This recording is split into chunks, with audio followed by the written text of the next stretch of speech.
So adding what you're missing will help you heal from disease. And at first, it's going to repair all the damage in your body. And then once you're healthy, it just keeps you young. It's awesome.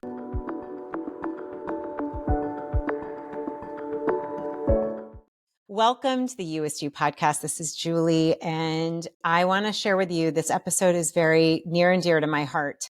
I am bringing on Dr. Brooke Goldner, who literally has healed her own autoimmune condition. She had lupus. I don't want to give it all away, but I have been following this for almost a year, and it has helped completely to heal my own thyroid condition. So I just want to share, if you're somebody who has any kind of autoimmune condition, illness, you're struggling with your health in any way, or someone you know or love has any kind of concern or health condition going on, please tune into this episode.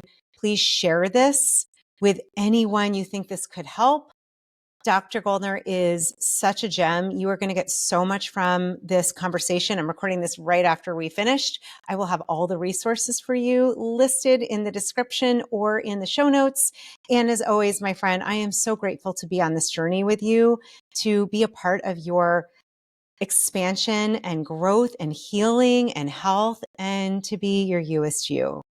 So much love always from my heart to yours. And I hope this episode heals and changed your life or someone in your life that you love and care about. Mwah.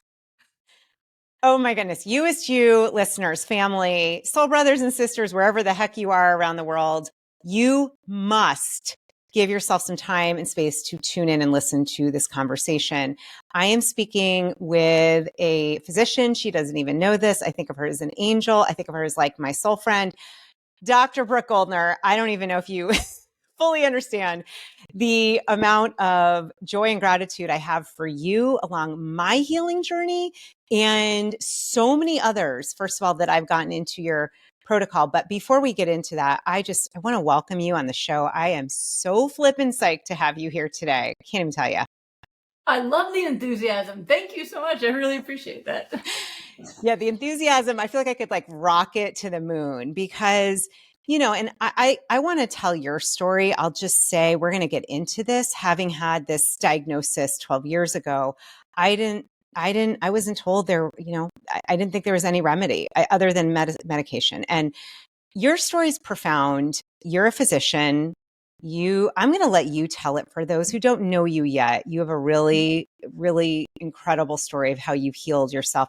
Do you mind just taking it? You know, I mean, you don't have to do your whole life story, of course, but sharing what you can and what you like to kind of give a sense of what it was like for you when you weren't well, and then now what you're up to.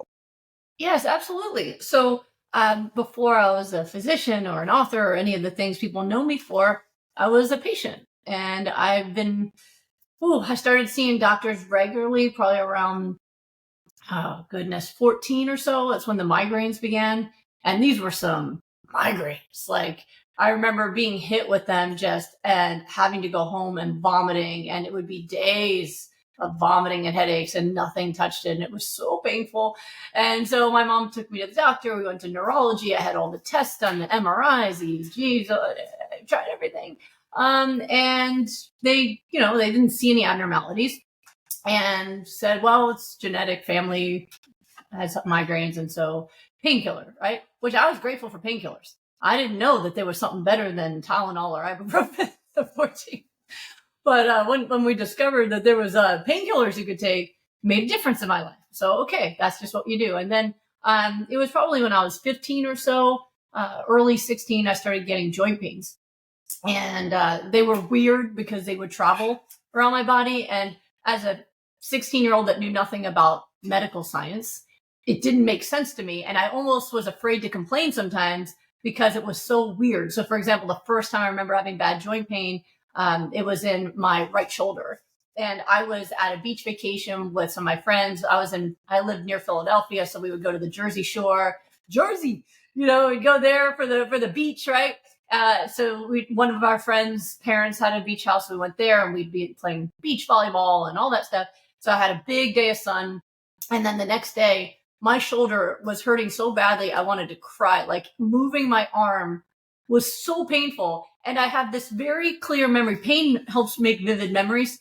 I have a memory that we all went to a diner for breakfast, and just trying to put the fork to my mouth made me want to cry. And I didn't say anything to anyone because I was just like, I don't like to complain. And so I thought, okay, well, maybe I, spiking the ball or something injured. Not that I'm a great athlete or anything, but it made more sense. Maybe volleyball. I don't know. So I go home, and then that night I go to bed, and I wake up the next day, and that same exact pain was now my left shoulder. My right shoulder felt normal. So I was like, all right, that makes no sense. It makes me sound like I'm mentally ill. Like, how can a pain, because that pain felt like it's going to take weeks to heal. I pulled something that shouldn't have been pulled. Like, anyone who's had arthritis knows what I'm talking about. The intensity of pain arthritis gives you is excruciating. So how does excruciating go to one side or the other? And that's what would happen. It would go from one shoulder to the other shoulder, my knee, a toe, a finger, then just like travel. So that didn't make sense. That is actually a symptom of autoimmune disease, migratory arthritis, moving arthritis. But as a kid, I don't know what that is. So I did start to mention it to my mom, though, that like, I kind of hurt. She made an appointment with the doctor. They didn't see anything. It wasn't hurting that day that I went. And then I started getting swelling with the joints. I was able to show my mom then, look at my knees, and one knee was like this, So, oh crap.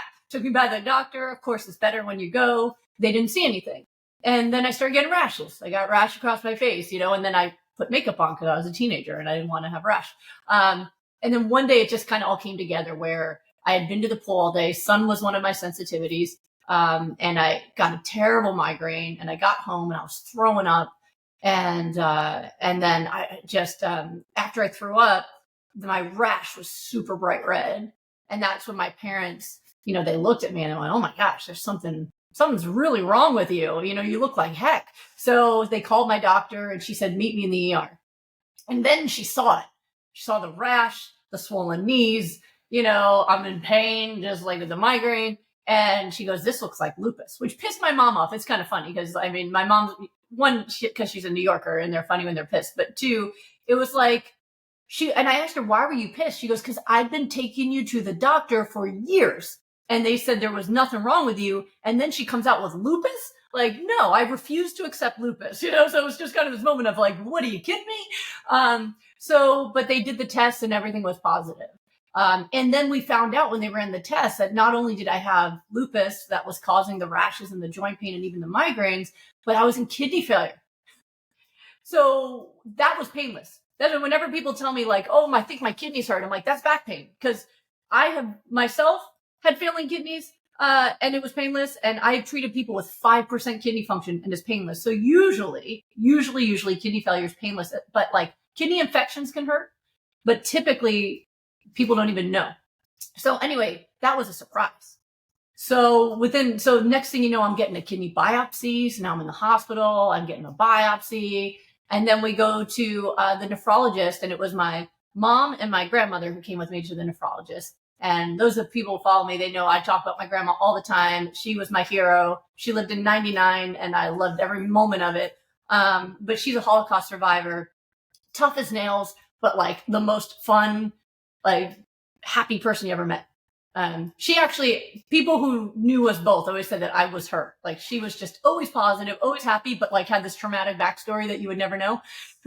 So she was there, and the nephrologist, just laid it out really straightforward. He was also a former New Yorker, and he's like always got right to the point, even if it hurt. Ripped the Band-Aid off kind of thing. And he said, you are on track to be on dialysis in 6 months. And that's if you live. So it was like, suddenly I'm being told I have 6 months to live, or if I'm lucky, dialysis, and so it was at 16, it's weird. I don't have any memory of processing it. I think it was kind of, you're not really designed to process these kind of things as a kid. But my family got it, they really got it. And, that night I remember coming home and having to tell my dad he had been working, that day. And my parents had their own business, pizza business, and so someone had to be in the store, so we came home and told my dad, and my grandmother, who I'd never seen cry, even when my grandfather died of cancer, I never saw her break down. This is the only day I ever saw her break down ever. And she was just on her knees, just crying and screaming to God, like, please take me and save her. Like, she was a mess. So that spooked me. That's what's the weird thing about that day is I don't remember myself being stressed. I remember how it felt to see her break down. And it's one of the things I've always remembered is that when you're sick, the people who love you suffer too. And I use that to motivate people because sometimes people aren't motivated to take care of themselves. And I will use whatever mechanisms necessary, even guilt, to motivate people to say there are people who need you and they need you to take care of yourself. Your mother, your sister, your children, your spouse, your partner. It's not just about you. And I saw very clearly then that like illness is shared among the people who love you. And sometimes they suffer worse. Like I know now as a parent, you know, it would hurt me worse. Like I'd rather have lupus than have to see my kid have it. You know, it's just one of those things. So it was, you know, they had to be very aggressive with me. What the nephrologist was teeing us up for with that diagnosis was that the meds as usual wouldn't be enough. And back then, this is over 30 years ago. I'm an old lady now. But over 30 years ago, it was mostly prednisone, steroids. They didn't even have Plaquenil that they were using yet like they do now, or Cellcept. All that stuff is new compared to then. And he said, steroids alone, dialysis is coming. Like, that's it. But there's some experimental treatments. And so, yeah, I'll say, give me what's behind curtain number 2, right? I'm not going to just let myself go to dialysis. So the experimental treatments at the time, which are now set treatments, was using chemotherapy. And so I did 2 years of chemotherapy. And the purpose of the chemotherapy was to shut off my immune system. So chemotherapy in cancer patients, the side effect is your immune system shuts down, right? That's why even before COVID, if you saw someone with a mask on, it was always someone with chemo because a cold could kill them, right? They have no immune system. They're getting chemo every day. I was getting chemo once a month, but every month they would raise the dose, because they said if they gave me the highest dose the first time, it would kill me. It's a poison. So they had to like get me used to it and keep raising the dose. So, I mean, I hated chemo. I'm not going to, you know, try to make that any less than it was. I hated it, but I just did what I was told. You know, I was raised by survivors and immigrants. I'm a first generation born in America person. My mom was born in Poland after the war. So my family, and this is pre-Google and an immigrant family, you do what the doctor says. That's what you do, right? So that's what we did. So while I was sick, I did chemotherapy. I did super high doses of prednisone every day. They gave me hormones to suppress puberty because the chemotherapy could cause ovarian cancer and it could make me sterile. So, you know, I was taking 7 pills a day plus the chemotherapy, and that's how I spent the rest of my 16 to 18. And I just did it. Like, I have an amazing family that taught me that like disease is just something you have to deal with, but it's not who you are. You're not going to die. You're going to do something good. You just, you know, you have stuff to do. So there was never a discussion of like, will I take a break from high school? No, it was, you take all AP courses because you want to go to a good college. And if you have chemo Friday and a test Monday, then I got to study the previous week for my test. So it was more like organizing my time around chemo so I could keep up my straight A average. Then I still graduated in the top 10 of my class. I got a scholarship to my first choice Carnegie Mellon. And I did that sick, you know. But for me, that was like that was almost my self-care. If I was reading and studying, I was in the world of science and like I'm a nerd through and through. I love to study. I love to learn. And that was my break from the rest of it, you know? So yeah, I did it with my family. And at the end so when I was 18, it was a week before I left for college, I had my final chemo and I was pronounced in remission, which meant I was still sick. I still had lupus. There was no cure, you know, like you did a blood test, you could see I had lupus. I still continued taking pills every day, but I was allowed to stop the chemo and my kidneys were stable. And that was hallelujah. I was like, pills only? Awesome. So, and so that's how I continued from there. And I was able to stay in that remission in college. I still had joint pain. I took painkillers for that. I still had migraines. I took painkillers for that. I stayed out of the sun. I made sure I got enough sleep. You know, I did all those things and I maintained all the way through. And then I didn't get sick again until I went to medical school. Because, you know, when you're sick with autoimmune disease, they say always avoid the sun and avoid stress and get enough sleep. So medical school, I successfully avoided the sun because I didn't have time to go out. But stress and sleep, they don't care in medical school if you have a diagnosis. Like, you're showing up. to work. I remember I actually damaged my vocal cords because I had on chemo and then still on steroids. I was always sick with something. I had in medical school, I had 6 months of walking pneumonia at one point.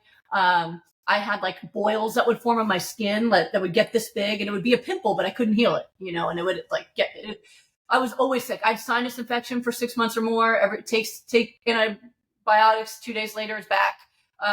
So I was always sick with something, but they wouldn't give me time off.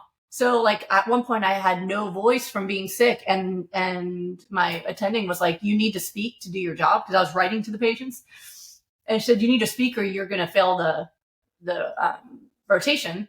So I forced my voice, and for years after that, I sounded like Marge Simpson. I had to get vocal rehab to bring my voice back. But it was just so in medical school, I got sick again because they didn't care. I love my school, but that's just the life. And back then they didn't even have the laws they do now. When I was a resident, they changed the law to say that you can't work a resident more than 80 hours a week. But I was working over 100 hours a week as a med student. So, so I started getting double vision. And I had to, I remember it so clearly. I'd be walking to see my patients, probably sicker than most of them. And I'd be going to see my patients, and then suddenly the whole world would break into two pieces, and I would have to hold a wall and wait until it came back to one. And I found out later I was passing blood clots into my brain. And that's because the lupus, my kidneys were still stable, but now the lupus was causing blood clots. And so I was put on injectable blood thinners and told, listen, you'll be on blood thinners forever. If you don't, you'll have a stroke or a pulmonary embolism. But also don't fall or get in a car accident because you're on blood thinners and you can have a hemorrhage somewhere. But then on top of that, you can't have children, between kidney issues and clotting issues, and it was very clear that the lupus was progressing. So this was the first time I got a flare while in the medical profession. I was a med student, and I now understood for the first time what I had. When I was younger, I didn't know. I didn't have medical training. And again, no Google. And even when we got Google, I never looked it up. Because I never spent time thinking about it. I took my pills and I lived my life. That was just, I never wanted to lament, And I still felt lucky because listen, at 16, my grandmother was in a prison camp. I was home with my family. Yeah, I took medicines, I got chemo, but I was lucky. So I always felt lucky anyway. And it was as long as I was stable on medicine, it was fine. So even then, I did cry for a couple of weeks because understanding my disease was hard. I was like, oh crap, I'm in trouble here. And I know now I'm on the path to disability, that I'm not going to live a long life. I'm going to be disabled. I'm going to have all these issues that come up. And I was also scared of the blood clots because, listen, I'm not an athlete. There was no plan B for me. I needed my brain. So I'd always thought, okay, I have lupus, arthritis. I might end up physically disabled. I might end up in a wheelchair, but I can always use my brain. I can be a doctor. But with blood clots, it was scary. But I cried for about 2 weeks. And then I was like, all right, that's enough. I just took my medicines and kept going. So that was really how my life was. And I was at peace with it. I still felt like a lucky person. In a lot of ways, I felt like the lupus added to my life because I didn't take it for granted. So I always felt like I'm going to love, I'm going to live, I'm going to chase every dream, climb every mountain. You know what I mean? I just wanted to live all out. And if I got a long life, great. And if it was a short one, I maxed it out. I'm not going to waste it. And a lot of people do. They're just maybe one day, or why follow your dreams? I used to have friends that would say, why are you wasting all that time in med school? You're not even going to be able to get a real job until you're almost 30. Or in your 30s after residency, and they were already making money. And I said, well, because all the time's going to pass anyway, why not be trying to fulfill my dreams? So it's just one of those things where it's just so I was content with it, but there was other cards to be played that I didn't know. And so the short version of the next things was just that I met my husband to be. And my husband is, he's interesting because he was a computer scientist turned health scientist. So he's very black and white logic based, unlike most health people, that come from it from another way. He's very 0-1 input output kind of guy. So when he went into the health sciences, trying to understand exercise science, actually trying to understand what the optimal diet would be for metabolism. So everybody who wants one can have a six pack. And that's what he's known for. He has his own best-selling book, Miracle Metabolism, right? But at the time he was in the midst of formulating that. And it pissed him off that even in his master's degree classes, he would say, what's the best diet for fat loss? And they didn't know. High fat, low fat, biodiversity, like somehow our species is the only species on the planet that every person requires a different diet, right? Every other species, one optimal diet. Humans, we forgot, we don't know. So they would just like kind of make it up, and it drove them crazy because they're like, no, we are one species. You don't know. All right, fine, I'm going to figure it out. And so he started looking at cellular pathways, metabolic pathways, how nutrition affects, cellular function in the terms of fat loss, muscle building, talking to scientists that create, supplements to see what are humans deficient in, this and that. And so he started developing it on his own. And by the time I met him, he had really figured a lot out in terms of what's necessary for human metabolism. And he was working, MTV would have him flying into New York to like work with people right before their music video because they'd been, they had a bloated belly and they needed a six pack. And like 3 weeks later, they're ripped, so he was doing that. So when I met him and he wanted to marry me anyway, like I gave him all the info. It was not blindsided. I was like, I can't have children. I'm going to be disabled. You're going to take care of me before I die early. Like it's not pretty. And he wanted to marry me anyway. His famous line was that, I'd rather have a short life with you than a lifetime with anyone else. And I want to marry you. And I was like, yes, let's do it, because I'm all in, right? Life, do it. So that was why I first changed my diet. People ask me all the time, like, how did you know that medicine wasn't everything? How did you have the insight as a Western medical doctor that diet would help you? I didn't know. Like, I took my pills and I ate whatever I wanted because that's what I was told I could do, right? And I was vegetarian, but only because I loved animals, but I still ate tons of dairy, tons of eggs, tons of processed foods. I didn't know anything about it. I just said, I'm marrying this guy who's got abs from his chin to his legs. He was like, he was hot. He's still hot, but like, it was like, whoa, I'd never seen somebody so fit in my whole life. And so when we were going to get married, I wanted to look like that for our wedding. Like what person doesn't want to look amazing at their wedding, right? So I asked him if he would train me and put me on a diet. And he was like, all right, you're beautiful. You don't need to, because, men get afraid that you're trapping them when you say that. I was like, no. I know I'm not fat, but I'm not what I want to be. I was like a size 11. I wanted to lose body fat. And I was eating hospital food, which is like guaranteed to make you fatter and sicker, like 100%. I always tell people hospital food is good for hospital business. So he put me on a diet that was an early version of his protocol. The only deviation we made is he included meat in his original protocol, which he doesn't now. He's results-based. So once he found that he could get better results without meat, and with meat, it didn't heal anyone. They just got ripped, but they still had illnesses. And then he put me on it, and I took the meat out because I didn't eat meat. But he made me give up my cheese, and because I was eating like pounds of that. I'd get the Costco big ones, cheese, processed junk, all that. So he cleaned up my diet. So I took all the clean elements from him, and then he took the dairy away from me. And within 3 months, I was ripped. I went from a size 11 to a size 3 at the time, totally ripped at our wedding. But in addition, for the first time, at that point, I'd had lupus for 12 years. And I was an intern, so working 40-hour shifts. I was, it was supposed to be 30-hour shifts. Well, I'll give them, supposed to be 30-hour shifts, but, paperwork. So like 30-hour shifts, multiple days a week, like highest level of work, all that kind of stuff, higher stress.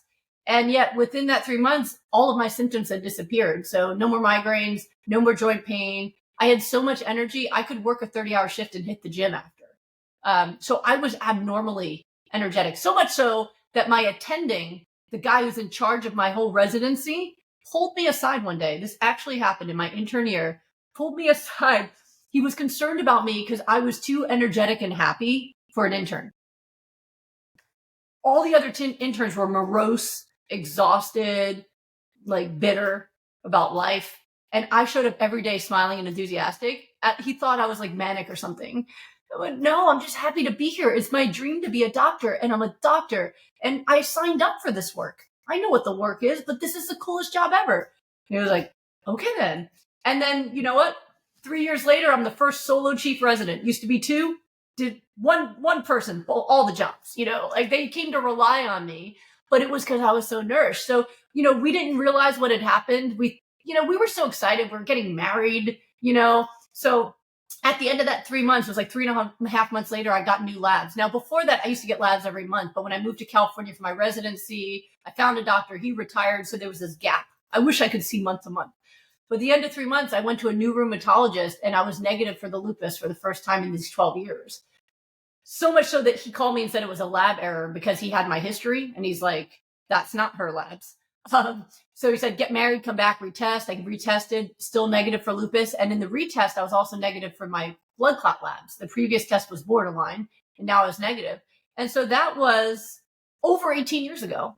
And I have never relapsed. I have had 2 children. I have had a beautiful life. I've had stress. I've had things, like a normal person, but I've never had a relapse in all this time. So it was only after I had my son Solomon without any relapse that we realized, wait a minute, this is not just a remission. Like with lupus, especially the lupus I had, I should have gotten sick. And I only got pregnant because I'd been lupus free for almost 4 years with normal labs. I'm like, what are we treating? I have nothing. And after that, that's when my husband and I dedicated ourselves to figure out what the heck we did. And even when we did that, I always like to put this in there. A lot of times you see people, especially social media influencers, who will say, I did this, just do what I did, and, like and follow, etc. I felt like that wasn't scientific, and neither did my husband. And I also feel very, I take it very seriously that anything that I tell people to do, that I know it's right. So we spent a year looking at what we did to figure out, like, why. Did I do anything that I got better in spite of? Maybe not all of the things I did were healing me, right? And there's some things that I think, how did each thing I did affect cellular repair, inflammation, immune function? And we realized that we'd created this like uniquely and optimally anti-inflammatory program. Then we still didn't believe it. Then we had to test it. And I used to recruit free volunteers. I did a talk at Lupus LA on a health and wellness event. And then I just offered for free to put people on a program to see if we could do it. And when it was 100% reproducible, we brought it to the public. I wrote Goodbye Lupus so everyone could have access to it. It was a bestseller the moment it came out. And has been for years. I'm only knocked into second place now, all these years later, because it came out in 2015. It's in second place now only because I have a new book out. That's my recipe book, Goodbye Lupus Hello Delicious. So I made myself second to myself. So that's pretty cool. But and also we decided that it was only ethical to release it to the public too. So I have for years made sure that my protocol has been free to the public, either through articles on my website. You can go to the library and read the book. I put classes up for free on a regular basis. But we felt that it was very important to make sure that people have access. So people can still hire me for help to do it right. And I work long hours every day. But for people who just need information, they can take it and there's nothing missing from it. They can take it and apply it to their lives and get better. So we've had thousands of people around the world who have healed themselves that I've never met, that I just see them post online, or they might write me an email to thank me. And not just lupus, but Sjogren's, rheumatoid arthritis, Hashimoto's, Graves' disease. It's been absolutely profound and amazing. So everything I ever went through has now led to so much healing for so many people around the world. It's made me grateful for every minute of it. Wow. I have tears in my eyes, Dr. Goldner, because I'm just, sometimes I talk about God's plan, the divine plan. We can't always see it, right? It's like the back of a tapestry. It's like knots and you're like, what the heck is that? And you turn it over, you're like, damn, that's beautiful. And I'm just listening. And, for you to have experienced such, I can't even imagine the challenges, how horrible and hard that was for you, even with the feeling lucky still to be on chemo at that age. Yeah. I was gonna say, you're human. And I think, I often tell my patients, people, wellness clients, that you're not going to figure out the why now. I remember when I first got sick, wondering that, like why, and asking people, okay, you believe in God, you're religious, tell me why. Why do good people suffer? The bullies in my school seem very robust and healthy.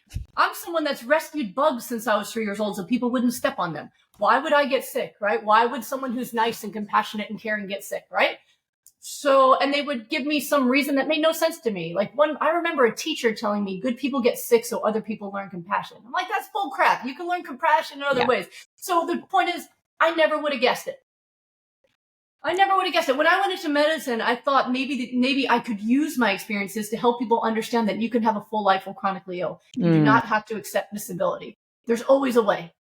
There's always a path to purpose. And purpose is what makes us want to get out of bed every day. And I've always been obsessed with purpose. So even people are in a wheelchair, even if you can't leave your house, you can have purpose. And if you have purpose and meaning, then your life is good even if you're sick. And when you're happy, you heal faster, right?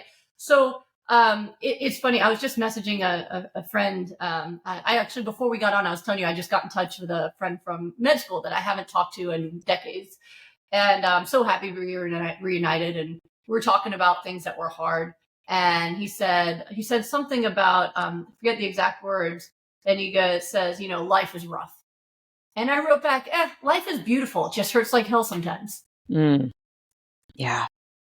Yeah. It's just, and that's how I feel, I love your perspective and your attitude and the way you see the world. I have a few different questions that I want to get to. One is actually around mindset with illness. But I think before we even get to that, can we talk for a moment? And I'm laughing because the protocol is right here. I'll be drinking it as we do this because it's my last Cheers. one of the day. Yep. Cheers.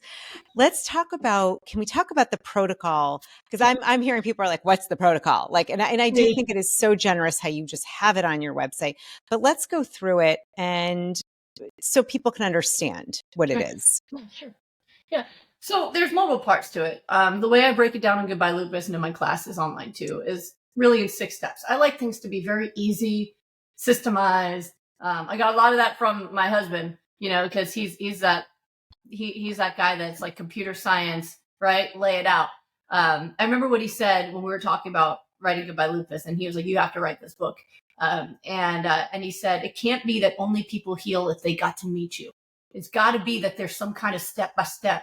What are you doing? What are you telling people? How are you doing that?" Right? So actually, Goodbye Lupus is all step by step about the nutrition, and Goodbye Autoimmune Disease is step by step about the emotional health, right?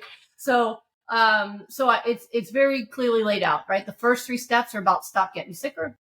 The second 3 steps are about the things you need to get well, right? Because if you're trying to get well, you got to stop getting sicker, right? It's kind of like, I always had this image in my head. It was the weirdest thing. One day I was at the gym and I saw a lady who was overweight eating on the treadmill. And it made me pause, like, I was just, okay, what do I think about this? This is different. And I thought, well, I guess it's better than eating on the couch. Yeah. But she's kind of getting in her way.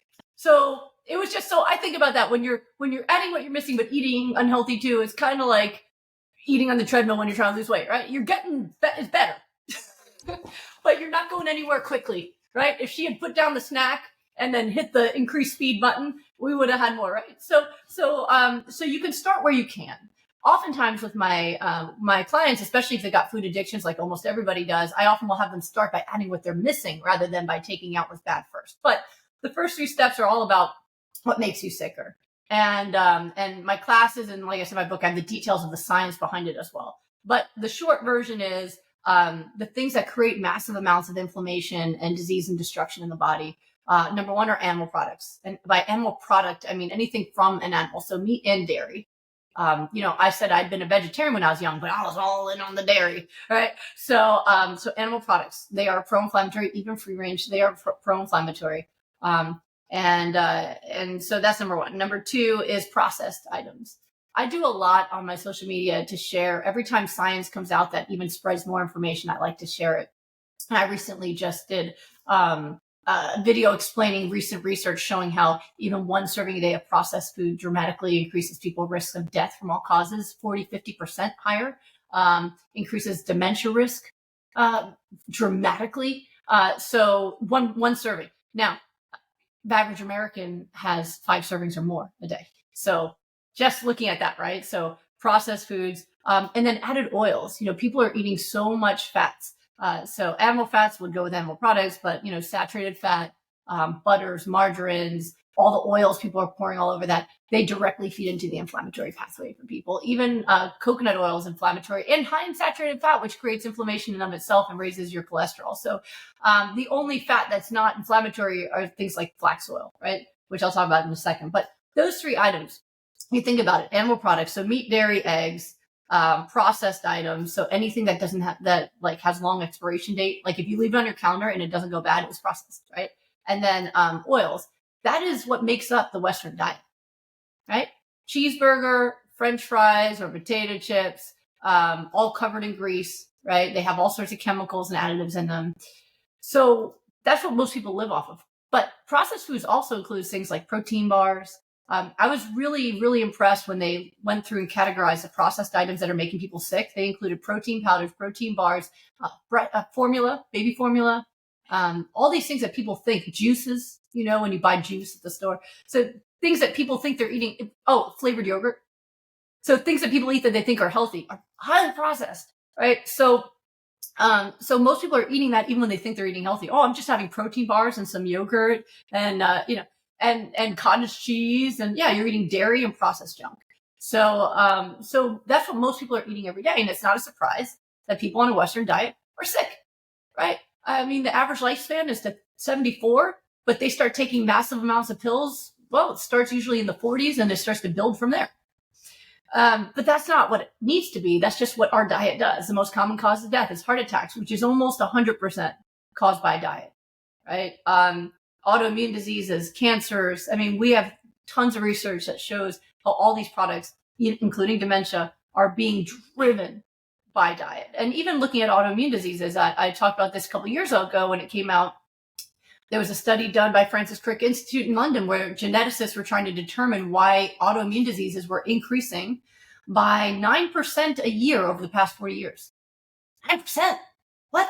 Right? And so they thought, well, it's a genetic disease, right? Autoimmune's genetic. You're born with it. So therefore, must be genetics are changing. Nope. What they found is that the rise and spread of autoimmune disease, including entering areas that never existed, like inflammatory bowel diseases in the Middle East, didn't used to be there. Now they have it. And so they found the rise and spread of the autoimmune diseases exactly mirrored the rise and spread of the Western diet. So we've had many different angles where they've looked at this and tried to understand it and shown that these things, this Western way of eating, is driving disease, whether it's heart disease, cancer, autoimmune disease, right? As well as obesity, diabetes, high blood pressure, all the things, right? So those are things make people sicker. And so a lot of times when I start there, people are like, I can't eat then. And they freak out and they don't blah, blah, blah. They don't want to listen anymore. So I like to often start people with adding what they're missing. So what most people are missing are the ingredients they need to recover. And the same ingredients that create a fast metabolism that allows me to be super lean and fit, leaning into 50, and help me lose all the weight back then. Also the same ingredients that create rapid ability to recover, restore health, and have immune function properly. And that's why, in my husband's book, Miracle Metabolism, what he first does is define metabolism. And so metabolism is really your body's ability to adjust to changes in the body. So if you change by increasing exercise, you should see changes in your physical body. If you exercise, but you still can't lose weight, you have a slow metabolism, right? Well, if you get sick but can't heal, that's a slow metabolism too. If you get pregnant and can't lose the baby weight, I just talked to someone today who has a fully grown child and never 18 years and still has the baby fat from the pregnancy. It's a slow metabolism, right? Now she has tried restricting down to like 1,500 calories, can't lose it. And I was like, yeah, you're not, it's not because of what you're eating, it's because of what you're missing. So she's excited. She's like, I'm going to eat more. Like, yeah, and you're going to lose fat. Like, it's going to be awesome, right? So she was scared, nervous, but trust me, and it will work. It will work, right? So adding what you're missing will help you heal from disease. And at first, it's going to repair all the damage in your body. And then once you're healthy, it just keeps you young. It's awesome. I went to a conference years ago, and I hadn't seen the guy. There was another guy who was Jean-Pierre. He was also speaking, and I'd seen him like 5-6 years earlier, or maybe longer. And I went to see him. He goes, "Are you being kept on ice? Like, why? It's just." So I love that. It's a nice, listen, health matters more to me, but it's nice, to get compliments where people are like, how do you not age like other people? Because hypernourishment is the key. That's why I still do it, even though I'm healthy. Like, why would you give that up, right? Because aging happens from damage compounded over time. But if you're able to repair damage every day, you're going to slow down the aging process. Yay. So now that you're excited, what do you do for that? Right. Number one is you need to get high amounts of raw, high nutrient vegetables. So when I call it high nutrient, I'm meaning cruciferous. Cruciferous family is awesome. Kale, cabbage, broccoli, cauliflower, Brussels sprouts, raw. when you cook them, you actually denature some of the really essential nutrients. So for example, like sulforaphane was just studied by Johns Hopkins, and they found that sulforaphane, only found in cruciferous, actually kills cancer cells and prevents COVID from replicating and flu viruses from replicating. That's why I don't get sick. Oh yeah, right? So that, when I looked right away, I said, well, what happens when you cook broccoli? Immediately sulforaphane is cleared, right? So that's just one reason. I base it off results. I've been doing this a long time. If cooked broccoli worked, I would recommend it because everyone prefers that. But it doesn't. So fine. About a pound a day of raw cruciferous vegetables. You can do it in a smoothie like we are right now. You can blend it into a smoothie with some fruit, right? Or you can eat it in salads. You can do broccoli dipped in guacamole. I have tons of recipes. I have a new book, Goodbye Lupus Hello Delicious, because people are like, I want it to be fun and exciting to eat to heal. Sure.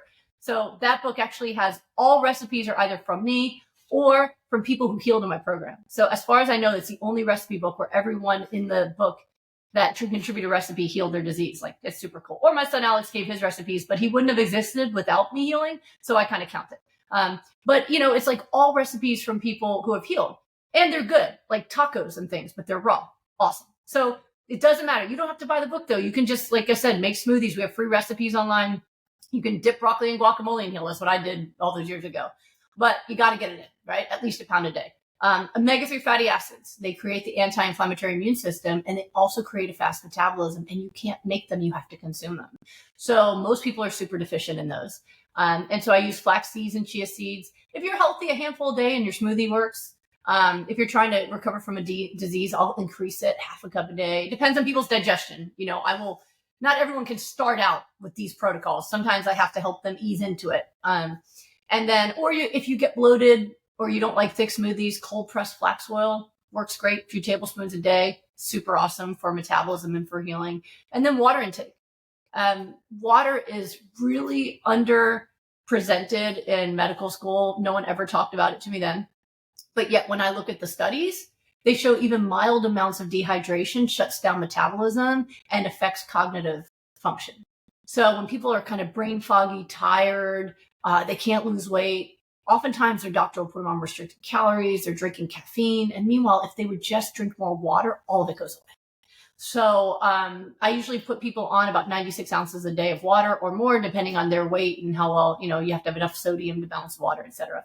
But those are the components. So for a lot of folks who are really reticent or scared or addicted and have trouble getting rid of the bad stuff, adding what you're missing is awesome, because number one, you can start getting health, right? So that woman who was eating on the treadmill, she was at least getting some steps in, right?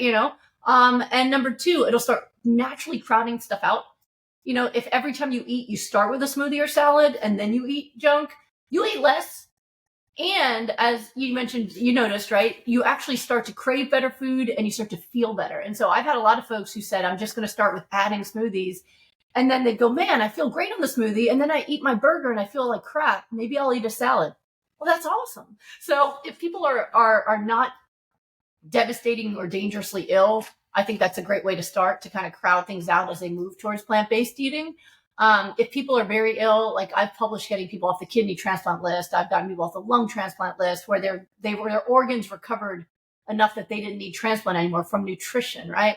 So the lung transplant was in 5 weeks, kidney transplant was in 6 weeks, right? She doubled her kidney function in 6 weeks. And that was it. I have something called a rapid recovery group where I help people every day to get it right so that they get better as quickly as possible. If I'm watching, no mistakes, right?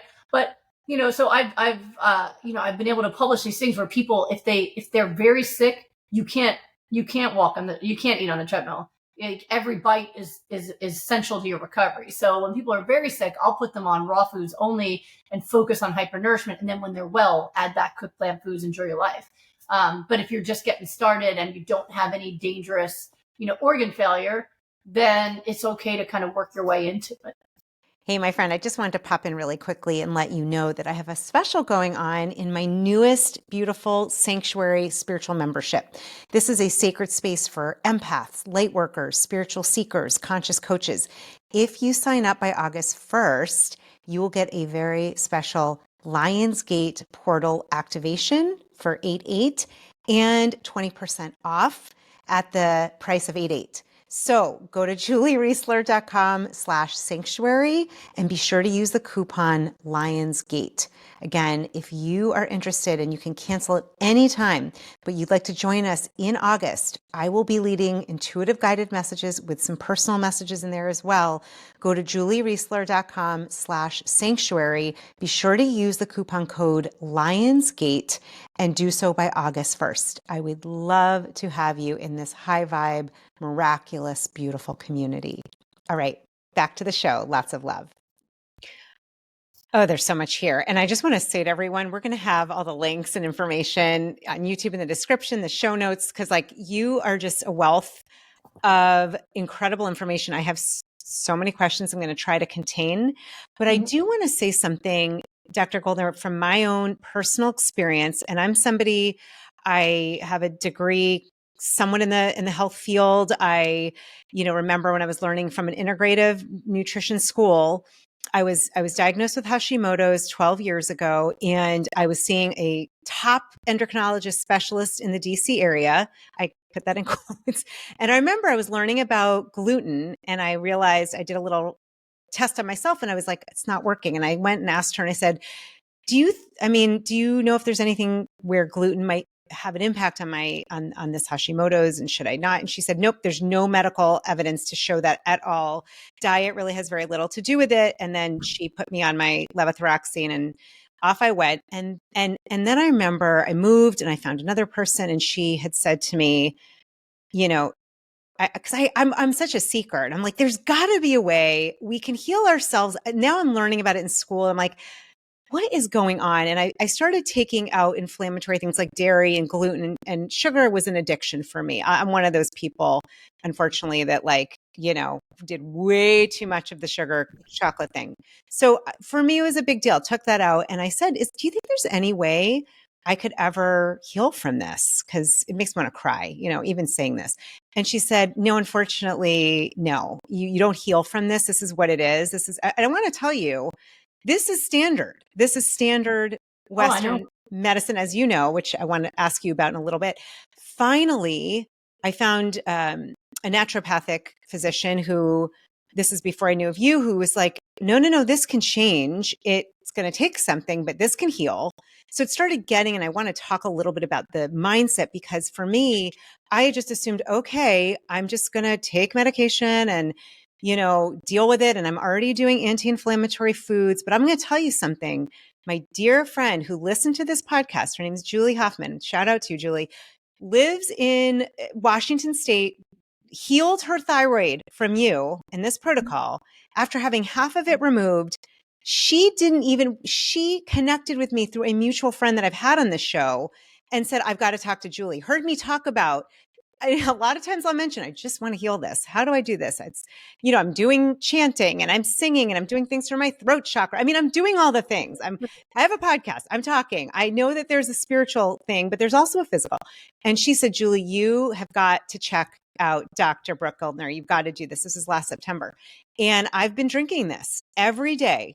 Like, I would say 3 days I've missed. I've gone on a cruise. I've traveled. It's just me and the Vitamix, or we rent one. And it is the first time the numbers that associate with Hashimoto's, the TPOs, I know many people here who have it too.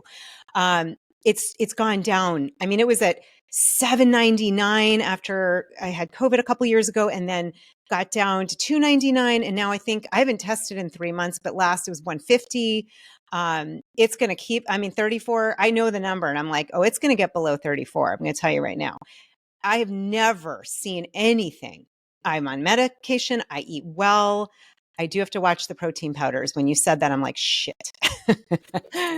Some of the no, I'm serious. This is I think it's healing. When you're well, you can tolerate the inflammation, but not when you're healing. Yeah. This is something for many of us who think we're we are aiming to be healthy, but there's a lot of, it looks healthy. It's beautifully packaged. You're like, I don't know. I'm curious, like collagen, things that I'm like, it's packaged though. No, don't use anything like that. Yes. So I just want to say, I've never, ever, it makes me want to cry, because anyone who's listening now who has anything, thyroid or autoimmune or any other illness, like, this freaking works.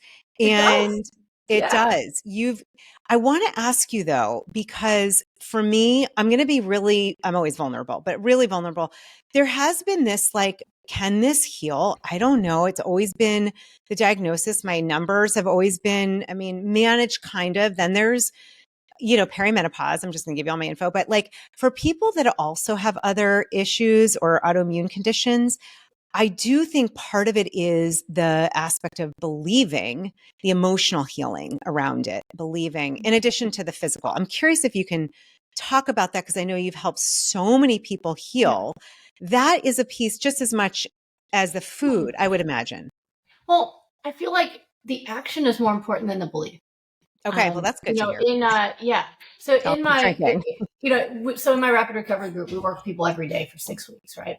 And so the most important part of the recovery is this part here, right? Because the nutrition is simple. Yeah. I mean, even people do it are like, okay, this is exactly what you teach. Like, I'm not like saving something that you pay me and you get the secret ingredient. Like, no, I'm teaching you, right?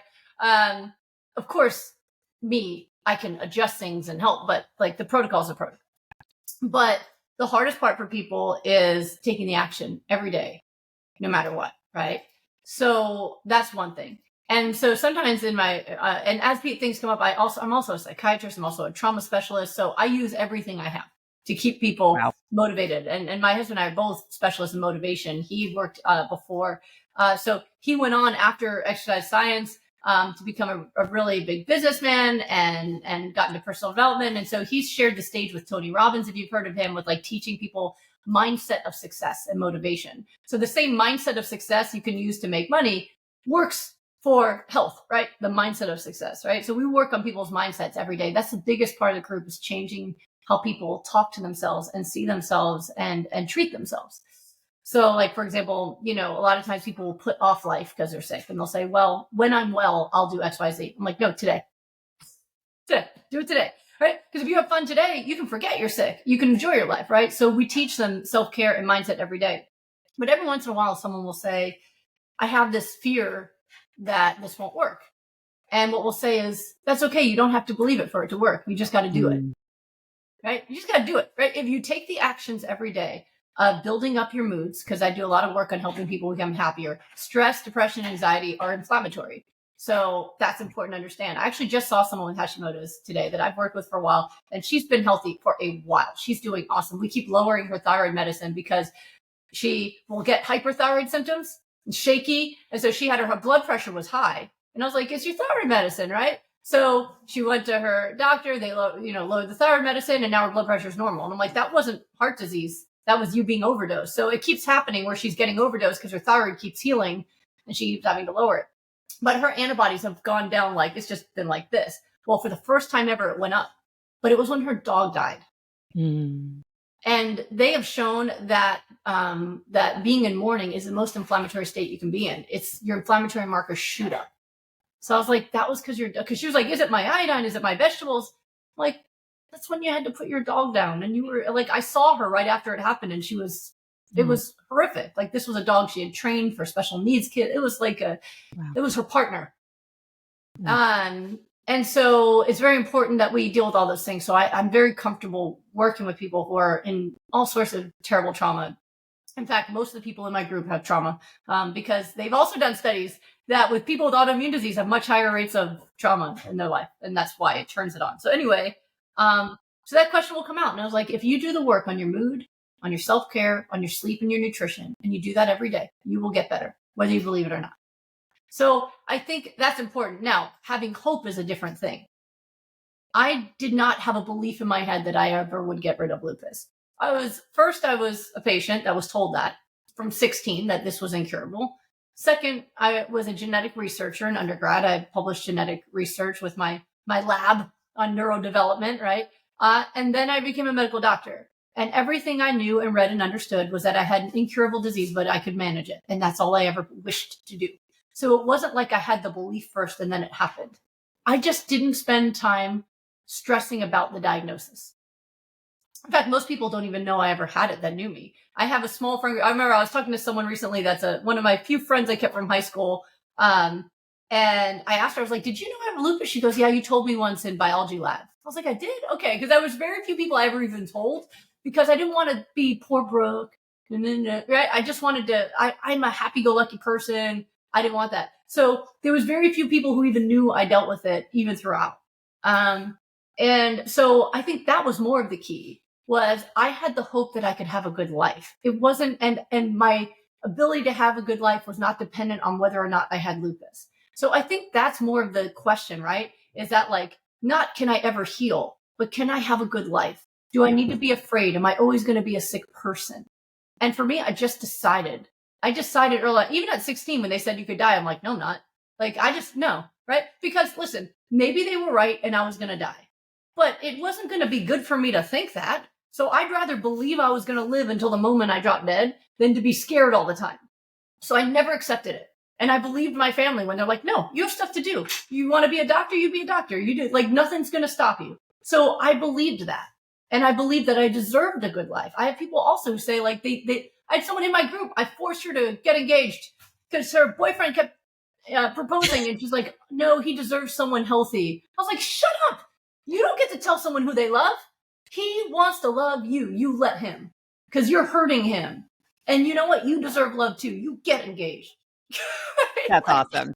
And so, I'm in people's lives. Like, I'm not just in their diet. I am that overbearing Jewish mother you didn't know you needed. I am in every aspect of your life: your sleep, your food, your emotions, your relationships, your boundaries. I've helped people quit jobs, get new jobs. Like, no, that job's killing you. You got to get a different job. But I went to law school. You'll always be a lawyer, but you hate law. So she became a chaplain. Like, I'm just like, whatever, because you have the right to enjoy your life today. Yeah. And you have the power to do it, right?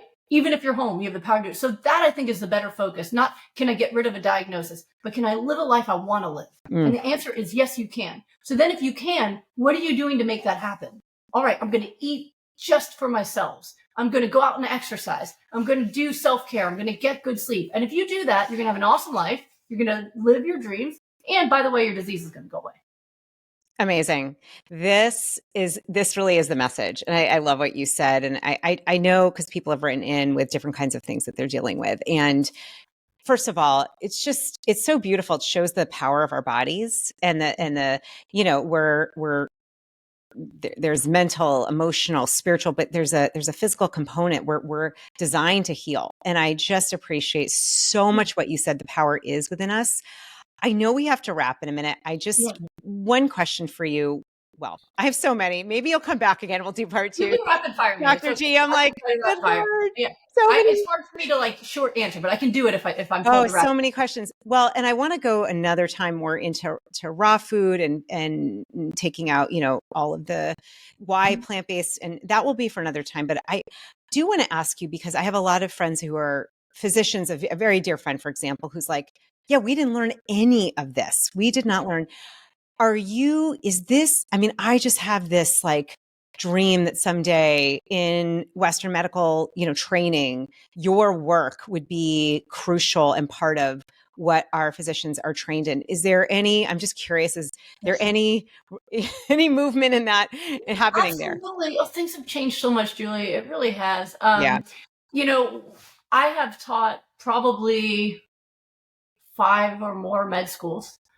They usually reach out to me.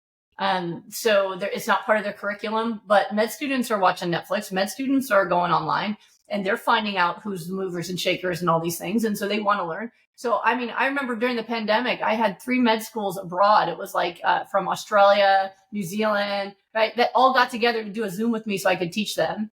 And that was fun. So it is changing. I've taught hundreds and hundreds of doctors at conferences. I was sad because I was actually asked to be the keynote speaker for Kaiser Permanente's wellness event, and there was going to be thousands of doctors there. And then there was a snow blizzard thing that weekend, and so it has to be rescheduled. But I was like, yes, so many doctors. So I've been recognized that way. I'm on the Forbes Health Advisory Board, so I mainstream also. But even my good friend, Dr. Clapper, Dr. Michael Clapper, he's been a doctor for over 50 years. He is a gentle, kind soul. And I love him because he will text me when he has questions about things.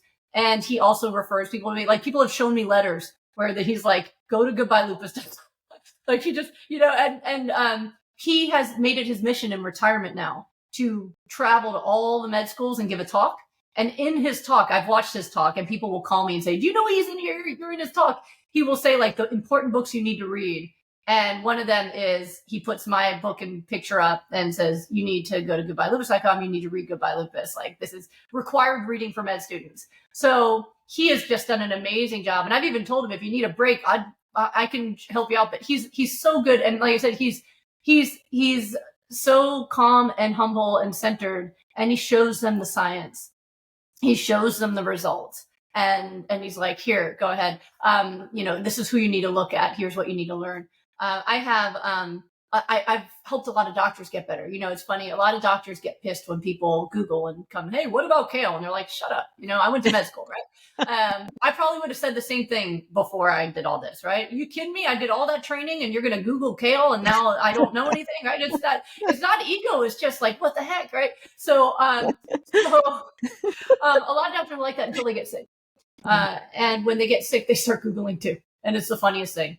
I have so many clients that are doctors, nurses, healthcare providers of many kinds, naturopaths, functional medicine, as well as like regular general medicine, OBGYN, ophthalmology, and I've had a handful of pharmaceutical researchers too.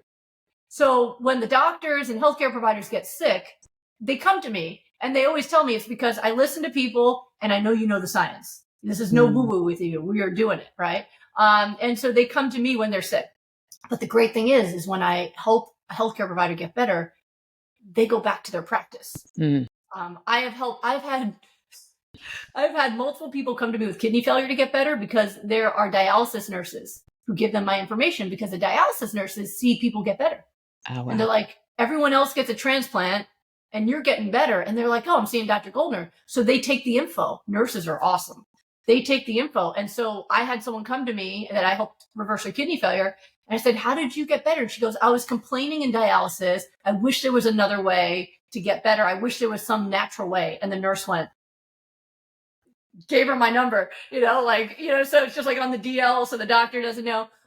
So it is changing that way too. So there's educators out there. There's med students seeking the information. There's doctors and nurses getting sick who are then bringing the information on to others. So it is entirely different now than it was when I first started teaching this. I mean, it really is. When I first published Goodbye Lupus in 2015, I had 100 followers and I was really proud of that. And I would have people would say stuff to me like, you can't heal lupus. Now I have 100,000 followers and it's organic word of mouth. Like I've never advertised. I've never paid someone to do it. There's no bots. 100,000. What? And it's all word of mouth where people kind of like you. How you heard about me from someone else who's like, she healed me. You got to listen. That's how it happened. It's kind of overwhelming sometimes when I think about it because I just keep teaching the truth. And then someone does it and goes, oh my God. And then they teach someone else and they teach someone else. And then it just spreads. And it's just amazing. It's so beautiful. So it is spreading. And the truth always will win. Always does, right? The truth wins. We keep sharing it, just like what you're doing now. I so appreciate when someone wants to interview me and talk to me because you don't know how many people this will touch. And even if it's one, that's amazing, right? Because there's a domino effect that's going to happen and more lives will be saved. 100%. Oh my gosh. And I think we need to get you a Netflix documentary. I just saw that in your future. I'm happy I've been told that before. Yeah, no, we need one. I'd love to be involved. You've got to have one. I'm like, yep, I see it with the big green juice. Like, how happy to help anyway. Make some smoothies on set, whatever you need. Disease or problem, know. Oh, I see it. That is the reason. Honestly, I wanted to share these resources. We'll have everything because I know anyone who's listening or has a loved one or a family member, someone you adore that is struggling with any kind of illness or autoimmune condition. I mean, I can say it firsthand, and I'm not paid to say this. I love you and your work, and it's so authentic. You do. By the way, Dr. Goldner gives so much material for free. You do your Wellness Wednesdays. You've got free classes. So before we close, I'm just going to have to have you come back because there's other questions we'll do another day. I'm like, I can't. But I do want to know, is there anything I call them heart flares, Dr. G. I don't really know if you get what that is, but it's like your heart has something to say that I didn't ask you. If there's anything to just wrap with that maybe just a little something, a little gem, although you've already dropped like 1,500 gems, but anything else you want to add before we close? The mic is yours. Yeah. I think the most important thing that I think is important to understand is one that it doesn't have to be perfect when you start, but you have to start. Right? People often will delay things because they're like, well, I still have questions. Isn't that? Start where you can. Start now. Like right after listening to this, if you were planning to have meat for dinner, maybe think of some beans, maybe have a salad, right? Try to think, or maybe add the salad, right? So start where you can, make progress as you can. And two, you got to focus on your reasons for doing it. A lot of times people are very short-sighted and they'll say, oh, it's either a salad or a burger. Well, which one do I want? And it's important to understand it's not. It's like a burger or your hopes and dreams. It's a burger or healing your disease. It's a burger or living your purpose. And once you say that, well, crap, throw that thing off the plate. Give me a salad, right? So I teach this a lot in my book, Goodbye Autoimmune Disease. I do this a lot with my work with clients, but it's really all about focusing on what I call your why, your big reason. Because when you have that big reason in front of you, you know what you're running towards, right? I don't like to run personally, but if I was late for a flight to Italy, I would run in heels with a suitcase if I had to, right? Because I want it so badly, I'm willing to feel the pain and get through the difficulty of getting there. And so a lot of people, they're just so focused in the moment that they don't feel motivated. But when you focus on what you want most, whether it's to travel or whether it's want to be able to have, run after your grandkids or be able to travel to accomplish anything, or maybe just be there for your loved ones so they don't have to miss you or take care of you. When you have all that in front of you, and the bigger the why, the better, it's going to help you get through those moments of cravings, those moments of struggle, and it's going to keep you focused so you could get there. So if there's one extra message I would give, that would be it. Oh, beautiful. Amen. You have such a big heart. I'm so grateful for you. I'm laughing because I actually think I did run one time on catching a flight to Italy. It was horrible. I'm like, that was not fun. But I did it and I made it. It's worth it. Italy is worth it. Yeah, Italy was worth it. Yes. Actually, yeah, that's a whole other story. I thank you personally from the bottom of my heart for my health. We all have big whys. We all have our sole purpose, and so grateful for who you are, your generosity, your huge heart. I just, the minute I found this and started doing it, I said, I have to have her here. I know this is going to help many, many, many people. I'm going to have all of your information, and you get into in your books the reasons behind not having meat, as well as, the smoothie that I was showing for those watching on, if you're seeing on YouTube. This is the thing. I mean, I've traveled and I make this wherever I go. This is every single day. It makes it easy. The smoothie solution is so easy. It's so easy. I actually just figured something out that makes it way better than it was, which I'm so psyched about. And it actually tastes good. Now I'm like, yeah, I like this. I'm fine. I crave it. And I'm just going to say number twos. All right. Another time, let's go into that. But wow, beautiful. I'm like magazine worthy. Something's going on. The aging backwards. It's all, I'm saying. Everyone's cheerful when they got good bowel movements. It's true. Yeah. It's just, I love that I call it number two. Sound like I'm four. But anyhow, thank you from all of us here for who you are, what you're doing, your huge purpose and mission. This is healing and saving so many lives. And honestly, it might sound weird, but truly, just love you and thank you for who you are in the world. We need this information. Thank you so much. Welcome, and thank you for having me today. Amazing. All right, You-est listeners, you're going to get all the information in the show notes or in the description. I'm going to have all the links to everything, her books, her husband's books, all. Because I can hear, where do I get all this stuff? It's worth Wellness it. Wednesdays, 12:30 Pacific, every Wednesday on Instagram, Facebook, and YouTube. I do free coaching every week. Amazing coaching, really, it's worth it, and it's free, and you're so generous. So yes. Thank you. Thank you. So much love to you and to all of our beautiful listeners. Mwah. My friend, I'm so grateful and honored to be here with you on your journey and being your You-est. Thank you for watching this episode, for being part of this incredible community and this mission to really step into your light, to your highest purpose. I believe that as we all do that, we all can really be our best selves and uplift consciousness and in humanity. So thank you. I also wanted to say that if you are looking for greater support right now, maybe you're having a health concern or you're looking to really step into that next version, best version of yourself, please come connect with me, whether it's for more resources or coaching or guidance. I would love to support you in any way that I can. Just go to julieriesler.com. You can book a powerful one-on-one breakthrough session there. You can connect with me. I would love to meet you. I'd love to hear how I can be on this journey with you.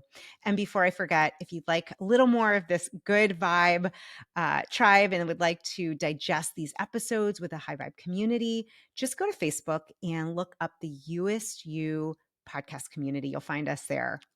Love always. And thank you so much for taking the time and energy to truly stepping into your authenticity and being your You-est You.